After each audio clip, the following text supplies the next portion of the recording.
Welcome to Words of Light for Today,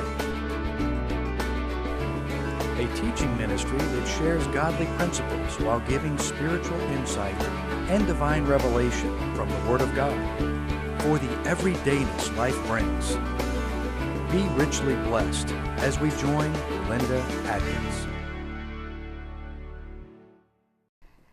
We have been studying this little booklet on Sunday night, Whom Resist? But I'm going to turn back to page 3 on this and read this topic. The devil makes us lazy.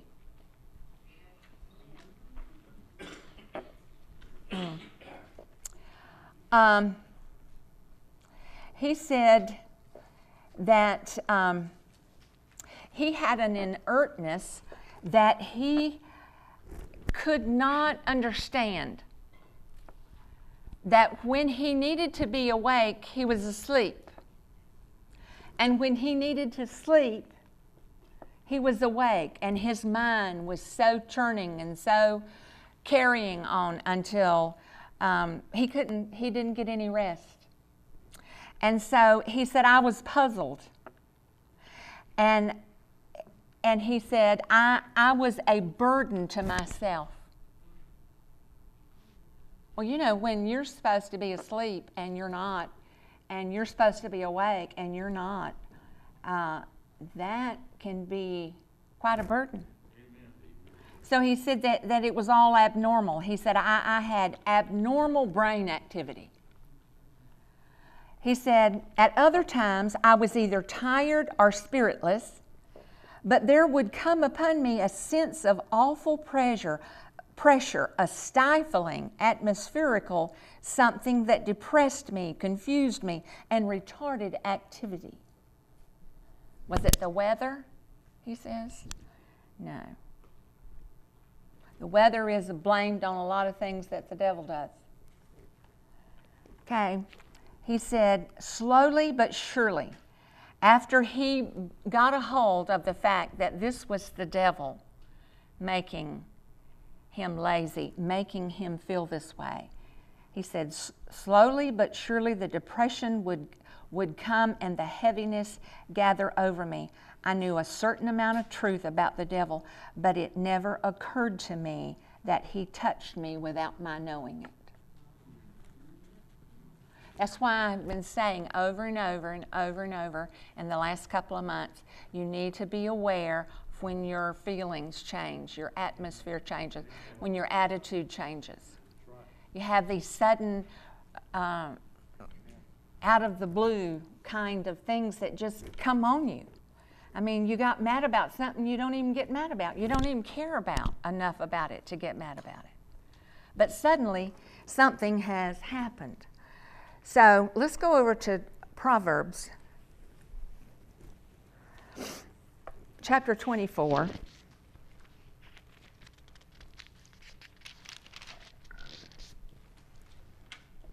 And look at verse 30.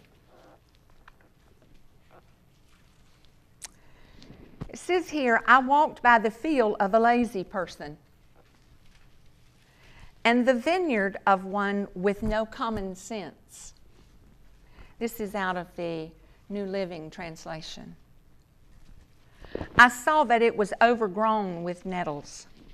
It was covered with weeds, and its walls were broken down. Then as I looked and thought about it, I learned this lesson. A little extra sleep, a little more slumber, a little folding of the hands to rest, then poverty will pounce on you like a bandit. Scarcity will attack you like an armed robber. Wow. I walked by the field of a lazy person. A very sound description of a deleterious way of life. There is so many examples of this in Proverbs. He says this in Proverbs 18:9. A lazy person is as bad as someone who destroys things. Other translation says a lazy person, listen, a lazy person is as bad as terrorist. Now, none of us would think about strapping a bomb on our chest or under our clothes or coat and going into the middle of a mall and setting it off. None of us would think about doing that. But when you get the idea that a lazy person is someone who destroys things, you can look at where lazy people live and see that there is total disorganization in everything around them. Total disorganization. And before poverty, you say, well, a lot of people are lazy because they're in poverty. No, poverty is a state of mind. Poverty is not the way things are. It's a state of mind. And because it becomes a state of mind, then poverty then seems to control everything that concerns us. If you had governed the money that my mother and dad made when they were raising kids, they were on the poverty level. There was no way to make the money that my daddy made and support 4 children at that time before Laurie was born, and my mother and himself. There was no way to get the kind of money that he made working for the city of Jacksonville. No way that it wouldn't have been on the poverty level. Yet, our hair was always washed. Our home was clean. You could walk up into our yard. My dad kept our yard mowed and cleaned and well dressed. He did horticulture. Everything that you see in the city of Jacksonville, he took care of all of that. He planted all those palms that was down in front of the old courthouse. All kinds of things. All the parks in Jacksonville, all the old parks were all dressed and kept neat by my father. But yet, we were on a poverty level, but we didn't have a poverty mentality. And because we didn't have that mentality, we did not allow laziness to take over. We didn't allow laziness to control what we were doing. Well, we don't have anything, so what's the use? Well, you are bringing down a passivity that just controls your whole home, and anything that is born there begins to grow underneath that and cultivate that same type of habit. I came from the ghetto, so how am I going to get out? Walk is a good way. Walk out. Walk out. Change your thinking. Change your thinking. If you change your thinking, you'll change your life. If you change what you're saying, you will change everything around you. If you change what you are doing, what you are allowing, you will change your entire existence. We was never without a mop or a broom in our house. My grandfather worked for the same city. My grandmother worked for a bakery. And yet, their house, everything they owned, their yards, everything was kept, and yet they were on the same level of poverty. So you see, your financial situation does not dictate whether you are on poverty level or not. Somebody giving you something, you will do more with what you can work for than you will ever do with someone giving you something. You will have more working for it, because you see, it's just something about it. When someone gives it to you, it doesn't really take hold that I got that with my own two hands. And you see, that is something that God put in every one of us. He created that desire to take your hands and fix something with it. All He did was create a tree. It was up to Adam to see a chair in that tree, a table in that tree, a house, a roof. It was up to Adam to see in that tree what that tree could become. God doesn't make tables. He doesn't make chairs. He doesn't make pews. He doesn't build churches. But He gives it to you to see and hear. When you see and hear and think and hear, like this wants you to think and see, then you can see things coming out of your words. Go back over to Proverbs 15. A lazy person's way, in verse 19, 15:19, a lazy person's way is blocked with briars, but the path of the upright is an open highway.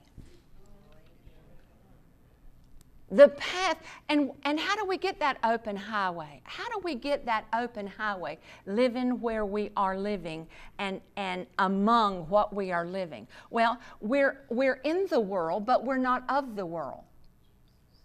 So what they are doing and saying does not apply to us. Only this applies to us. And so if you don't want your way blocked with briars, then live on this open highway that He's given us opportunity to walk. Oh my Lord, how wonderful He is. You see, people that are lazy, everything around them is decaying. You'd be surprised what a coat of paint would do for metal or wood or stuff that's rotting because of the weather.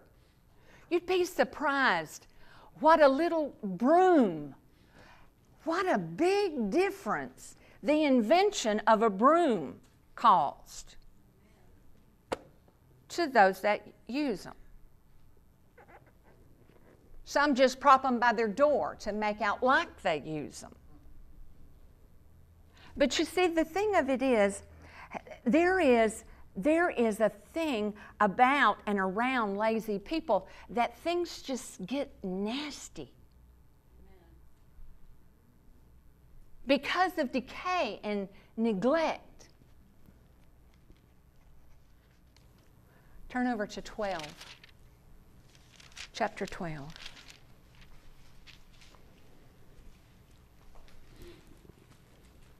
Listen. Lazy people, in verse 27, lazy people don't even cook the game they catch. But the diligent make use of everything they find. The way of the godly leads to life, but the path does not lead to death. They don't even cook the game they catch. They'll plant corn and won't go harvest it. They'll buy seed. The scripture says they buy seed and leave it in the barn. In Habakkuk or Amos 1, that says, is your seed yet still in the barn? How do you expect for it to come to get out of the barn and get in the ground and you have corn? So he told them, he said, you should look at the ant in chapter 30 of the same book. You should look at the ant. They work all all year long. They work all summer, yet they don't have a king to tell them to do so. But they work so that they eat when they can't. But we buy seed and leave it in the barn. Or we will take it out of the barn, put it in the ground, and watch it come up and leave it to rot. Wow. Spirit. Evil spirit. Spirits of. God says it's a sluggard. That is the spirit of the sluggard. Lazy. And you know, when I first read this back in 78, 79, I was laying in a chair and read this. And when I read that particular part, I thought, that's why I can't get things done when I need to get them done. This is a spirit. This is a spirit that makes you feel drug out. Well, no, there's something physically wrong with me. Yeah, it's in your physical being, but it's called an enemy. If you're not dying of cancer, or you don't have some kind of autoimmune disease, it's called an enemy. It's called the devil. Your enemy, the devil. And the man said, I didn't even know when he touched me. When that came, I don't know when this came, but he found out when it would end. When he stood up and resisted his enemy. Whom resist? Steadfast in the faith. When I read this, I said, oh my God. My Lord, have mercy. And when I was younger, I would, you know, I tried and I tried, but yet I would be, because I knew that I had to be, and sometimes I would be up all hours of the night washing clothes and doing stuff, when I should have been in bed and up the next morning early and doing things. But see, it was all turned around. And I read what was wrong with me right here on page 3 in the little book that was written so many years ago. So many years ago. And why did he know that? Well, because you got the same devil. No matter what year you live in, no matter what town, no matter where you are, it's the same devil. It's the same devil. It's the same enemy. And every 10 years, there's more released. There's more enemies released. More things grab at your attention and your mind. Being lazy, not being able to accomplish, not being able to tell where you were. Wadding up your rag when you wipe things. You cannot clean anything with a knotted up rag. That is impossible. If you don't open that rag, why buy one? If you're going to knot it up like this and try to clean with it, why don't you just cut you off a knot to start with? Because you can't wipe, you can't get anything with a knotted up rag. If you don't clean, if you don't do, then your floors begin to rot.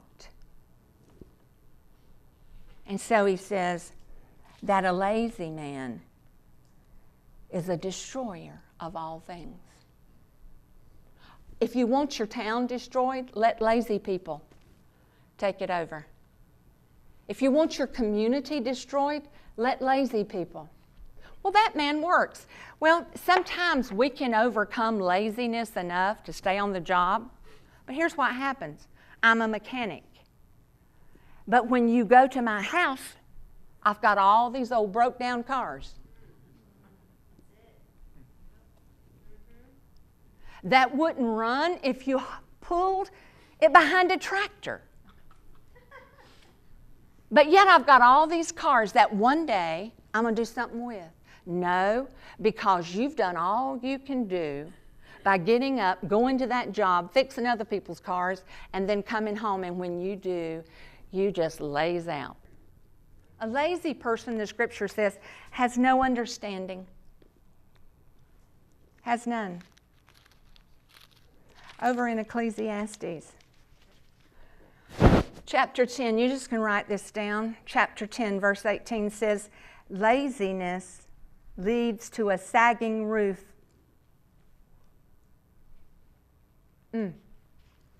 Idleness leads to a leaky house.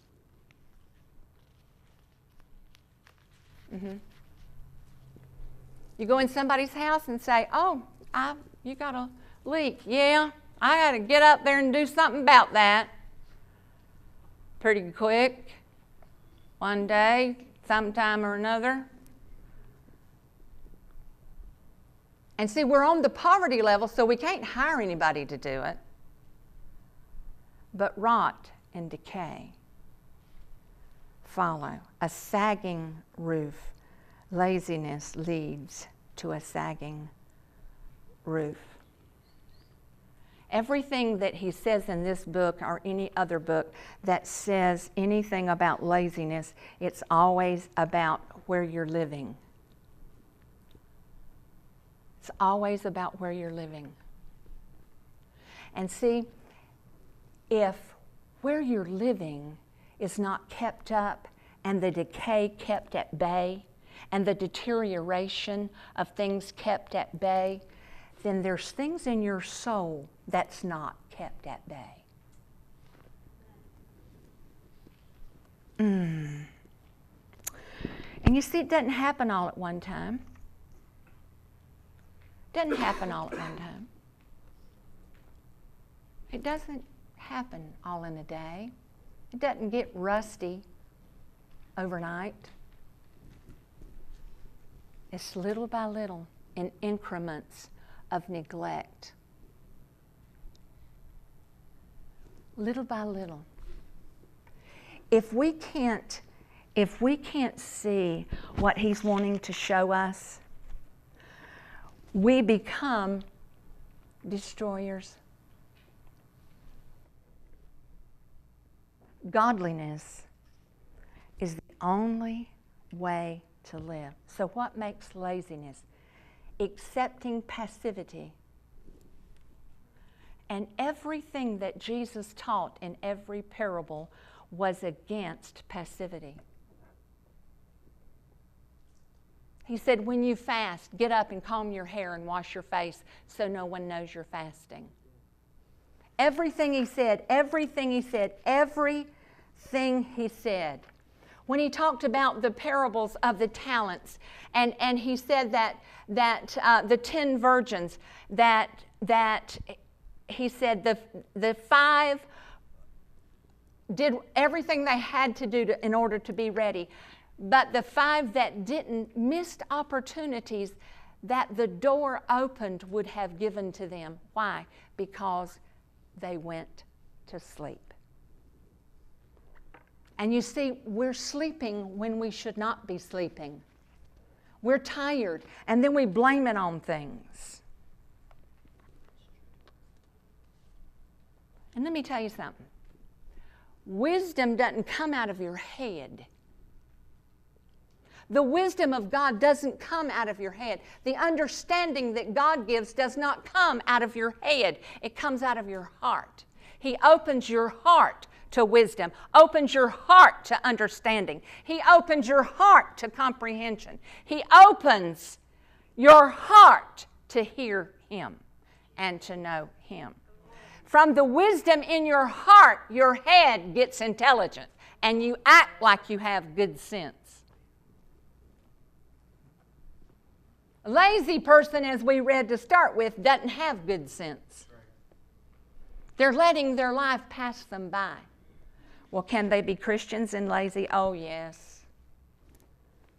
Yes, yes, yes. Yes, they can. But you know what? When I saw it, when I received it, when I listened, when I took hold of this, I jumped up out of that chair, threw that book on the sofa, and I said, never again. You trapped me into this before, but never again will you do it to me. My God.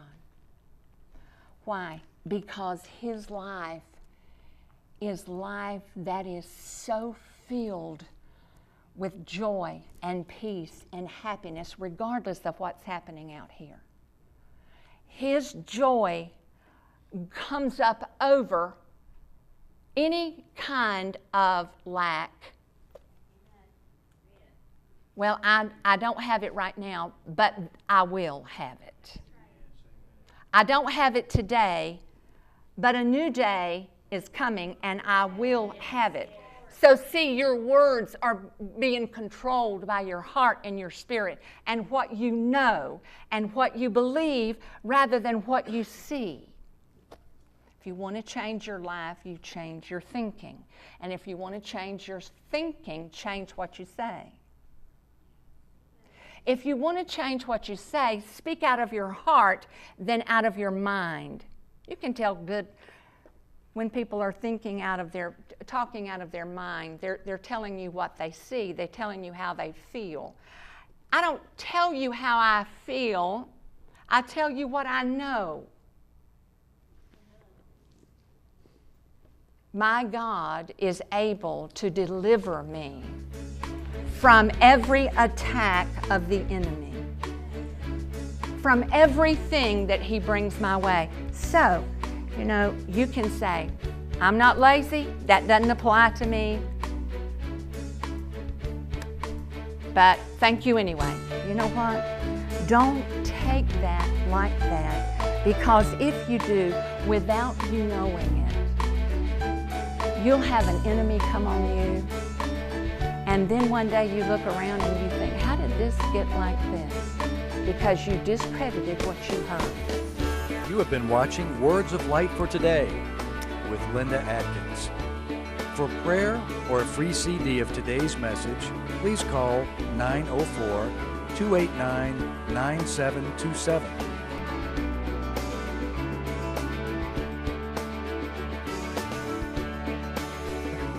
Visit our website at wordsoflight.org, where you may order explosive and anointed teaching messages or other great resources from our bookstore. Be blessed and join Linda Adkins next time as she brings Words of Light for Today.